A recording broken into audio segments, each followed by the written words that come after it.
Story jam में आपका स्वागत है। यहाँ आप सुनेंगे कहानियाँ, कुछ नई, कुछ पुरानी, कुछ जानी, कुछ अनजानी। प्रेमचंद ने अपने समय के बारे में निडरता और निर्भीकता से लिखा। उन्होंने घोर गरीबी और हताशा के बारे में लिखा। उन्होंने सामंतवाद यानी फ्यूडलिज्म के खिलाफ और महिलाओं की बेहतरी के लिए लिखा। उन्होंने अपने समय में समाज में व्याप्त बुराइयों के बारे में बात की।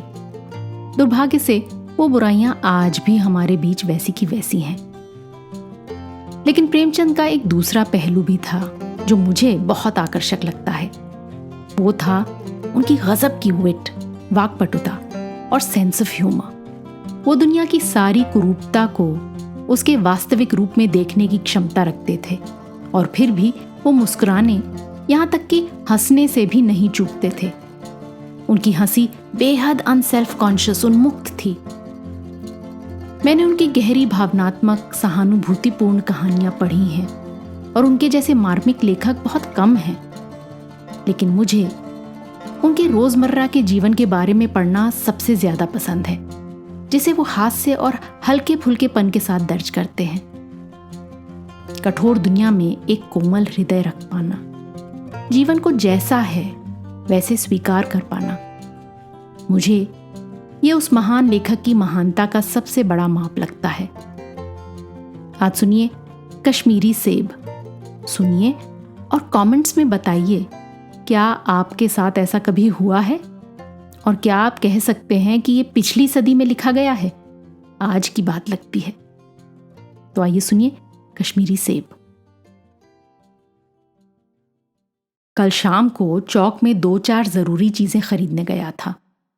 पंजाबी मेवा फरोशों की दुकानें रास्ते में ही पड़ती हैं। एक दुकान पर बहुत अच्छे रंगदार गुलाबी सेब सजे हुए नजर आए। जी ललचा उठा। आजकल शिक्षित समाज में विटामिन और प्रोटीन के शब्दों में विचार करने की प्रवृत्ति हो गई है। टमाटो को पहले कोई सेंत में भी न पूछता था, अब टमाटो भोजन का आवश्यक अंग बन गया है। गाजर भी पहले गरीबों के पेट भरने की चीज थी, अमीर लोग तो उसका हलवा ही खाते थे। मगर अब पता चला है कि गाजर में भी विटामिन है, इसलिए गाजर को भी मेजों पर स्थान मिलने लगा है। और सेब के विषय में तो ये कहा जाने लगा है कि एक सेब रोज खाइए तो आपको डॉक्टरों की जरूरत न रहेगी। डॉक्टर से बचने के लिए तो हम निमकौड़ी तक खाने को तैयार हो सकते हैं। सेब तो रस और स्वाद में अगर आम से बढ़कर नहीं है तो घटकर भी नहीं। हाँ, बनारस के लंगड़े और लखनऊ के दशहरी और बंबई के अल्फांसो की बात दूसरी है। उनके टक्कर का फल तो संसार में दूसरा नहीं है, मगर उनमें विटामिन और प्रोटीन है या नहीं, है तो काफी है या नहीं, इन विषयों पर अभी तक किसी पश्चिमी डॉक्टर की व्यवस्था देखने में नहीं आई। सेब को ये व्यवस्था मिल चुकी है। अब वो केवल स्वाद की चीज नहीं है, उसमें गुण भी हैं। हमने दुकानदार से मोल भाव किया और आध सेर सेब मांगे।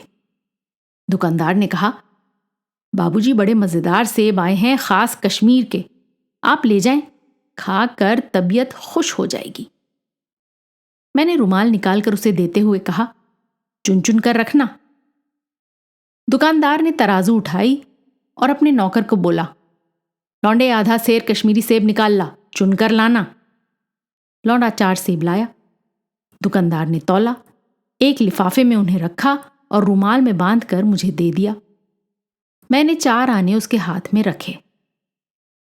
घर आकर लिफाफा ज्यों का त्यों रख दिया। रात को सेब या कोई दूसरा फल खाने का कायदा नहीं है। फल खाने का समय तो प्रातःकाल है। आज सुबह मुंह हाथ धोकर जो नाश्ता करने के लिए एक सेब निकाला तो सड़ा हुआ था। 1 रुपये के आकार का छिलका गल गया था। समझा रात को दुकानदार ने देखा ना होगा। दूसरा निकाला, मगर ये आधा सड़ा हुआ था। अब संदेह हुआ, दुकानदार ने मुझे धोखा तो नहीं दिया है। तीसरा सेब निकाला, ये सड़ा तो न था, मगर एक तरफ दबकर बिल्कुल पिचक गया। चौथा देखा, वो यूं तो बेदाग था, मगर उसमें एक काला सुराख था जो अक्सर बेरों में होता है। काटा तो भीतर वैसे ही धब्बे जैसे किढ़े बेर में होते हैं। एक सेब भी खाने लायक नहीं। 4 आने पैसों का इतना गम न हुआ जितना समाज के इस चारित्रिक पतन का। दुकानदार ने जानबूझकर मेरे साथ धोखेबाजी का व्यवहार किया। एक सेब सड़ा हुआ होता तो मैं उसको क्षमा के योग्य समझता, सोचता उसकी निगाह न पड़ी होगी। मगर चारों के चारों खराब निकल जाएं, ये तो साफ धोखा है। मगर इस धोखे में मेरा भी सहयोग था।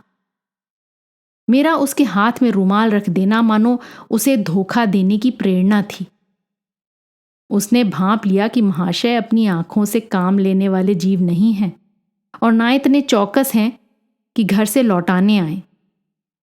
आदमी बेईमानी तभी करता है जब उसे अवसर मिलता है। बेईमानी का अवसर देना, चाहे वो अपने ढीलेपन से हो या सहज विश्वास से, बेईमानी में सहयोग देना है। पढ़े लिखे बाबुओं और कर्मचारियों पर तो अब कोई विश्वास नहीं करता। किसी थाने या कचहरी या म्युनिसिपैलिटी में जाइए, आपकी ऐसी दुर्गति होगी कि आप बड़ी से बड़ी हानि उठाकर भी उधर न जाएंगे। व्यापारियों की साख अभी तक बनी हुई थी। यूं तौल में चाहे छटाक आध छटाक कस ले, लेकिन आप उन्हें 5 की जगह भूल से 10 का नोट दे आते तो आपको घबराने की जरूरत न थी। आपके रुपए सुरक्षित थे। मुझे याद है, एक बार मैंने मुहर्रम के मेले में एक खोंचे वाले से 1 पैसे की रेवड़ियां ली थी और पैसे की जगह अठन्नी दे आया था। अब घर आकर जब अपनी भूल मालूम हुई तो खोंचे वाले के पास दौड़े गए। आशा नहीं थी कि वो अठन्नी लौटाएगा, लेकिन उसने प्रसन्न चित्त से अठन्नी लौटा दी और उल्टे मुझसे क्षमा मांगी। और यहां कश्मीरी सेब के नाम से सड़े हुए सेब बेचे जाते हैं। मुझे आशा है पाठक बाजार में जाकर मेरी तरह आंखें बंद न कर लिया करेंगे, नहीं उन्हें भी कश्मीरी सेब ही मिलेंगे।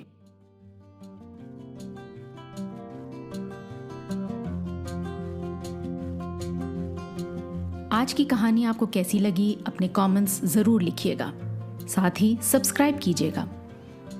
आपके फैमिली और फ्रेंड्स में आप जैसे ही कहानियों के शौकीन कदरदान और हैं, उन्हें ये कहानी व्हाट्सएप पर फॉरवर्ड करें। अगली बार फिर मिलेंगे एक और कहानी, लेख या कविता के साथ। तब तक अलविदा।